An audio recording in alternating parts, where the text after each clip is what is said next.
بسم الله الرحمن الرحيم. اللهم صل وسلم وبارك على سيدنا محمد وعلى آله وصحبه وسلم تسليما كثيرا. هذا الفيديو إهداء لروح أم رحلت عن الدنيا، ولكن أثرها ودعاءنا لها لا يزال حيا في قلوبنا. ندعو اليوم من أجل كل أم فارقت الحياة، سائلين الله أن يرحمهن رحمة واسعة، وأن يجعل قبورهن نورا وطمأنينة. فلنردد هذا الدعاء بقلوب خاشعة.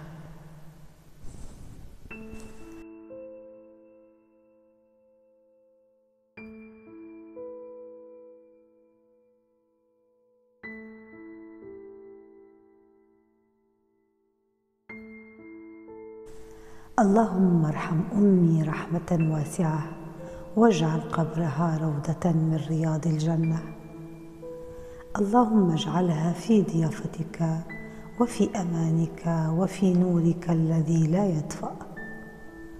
اللهم إن كانت محسنة فزد في إحسانها، وإن كانت مسيئة فتجاوز عن سيئاتها.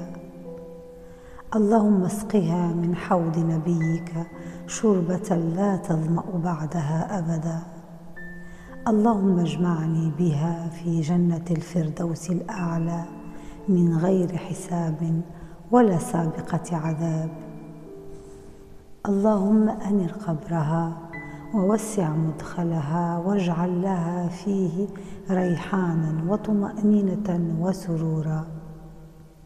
اللهم اجعل عملها الصالح جاريا، وارفع درجتها في عليين، وارحم ضعفها وتجاوز عنها واغفر لها يا أرحم الراحمين. اللهم تقبل دعاءنا واجعله نورا ورحمة تصل إلى أرواح أمهاتنا في قبورهن. نسألك اللهم يا رب العالمين أن تجمعنا بهن في جنات النعيم حيث لا فراق ولا حزن. إن أعجبكم هذا الفيديو فلا تنسوا الدعاء لكل أم رحلت عن الدنيا، فرب دعوة صادقة ترفع درجاتهن عند الله. والسلام عليكم ورحمة الله تعالى وبركاته.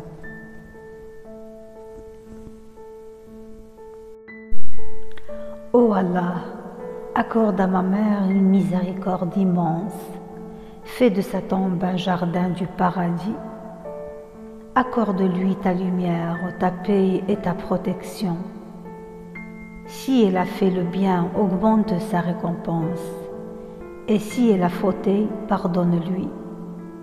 Fais qu'elle boive du bassin de ton prophète une gorgée après laquelle elle n'aura plus jamais soif. Réunis-moi avec elle au paradis sans jugement ni châtiment. Éclaire sa tombe et fais-en un lieu de sérénité et de joie. Élève son rang et fais que ses bonnes actions soient une aumône continue.